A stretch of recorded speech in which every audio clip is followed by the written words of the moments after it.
Last week, we told you how the U.S. has a higher maternal mortality rate than any other developed nation. Tonight, we're focusing on Louisiana, which has one of the highest maternal death rates in the country. According to the CDC, everywhere in the United States, black women are more likely to die from pregnancy complications than white women. But that racial gap is even worse in Louisiana. Sheba Turk is diving into why. In 2017, Cheryl Lewis and her family were getting ready to welcome a new member of the family. Her brother, Larry Lewis, and his girlfriend, Marquita Leach, were expecting a baby girl. But 6 months in, the family's excitement was overshadowed with concern. She was not feeling well, and she wasn't herself. Marquita had gained more weight than with her 2 previous pregnancies, and she was even more tired. 3 weeks before her due date, she was having pains and went to the hospital in Pineville, Louisiana, where they lived. The doctor gave her some medicine and sent her home. When she came home, she was still feeling bad. So she was having trouble breathing. She couldn't keep anything down. She couldn't even drink water. Despite her health issues, Marquita gave birth to her 3rd daughter in April, but a few days later, she was feeling even worse. One night, my brother said that it was so bad, she couldn't breathe, that she thought she was going to die that night. Cheryl says that Marquita was 28 and had no known health issues. Marquita was always on top of her prenatal appointments, keeping detailed notes so that she didn't miss anything. After having her baby, Marquita's symptoms quickly went from alarming She couldn't even change the baby's diaper without getting out of breath. to deadly. She passed away 63 days after giving birth. And probably half of that time she was in and out of the hospital.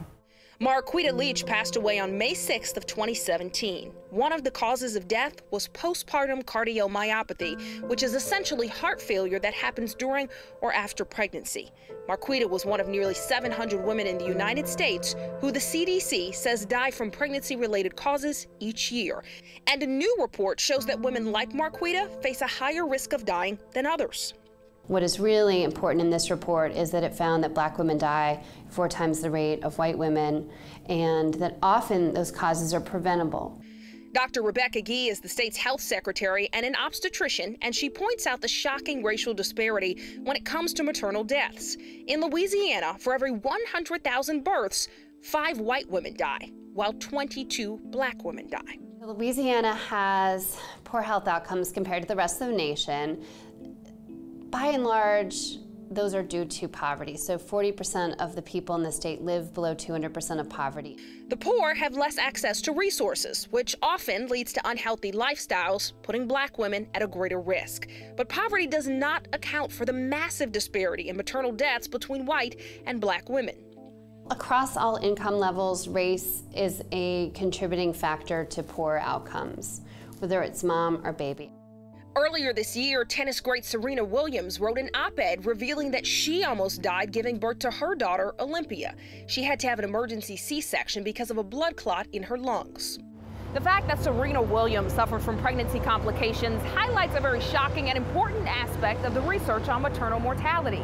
Studies find that black women, even those who have better socioeconomic situations than white women, are still up to 4 times more likely to die than white women, even if, like Serena Williams, they have access to the best medical care available. Racial bias does impact how people see patients. Dr. Gee says that black women are not always taken seriously when they voice concerns. So you have certain patients that you think, oh, they're complaining, but it's not so bad.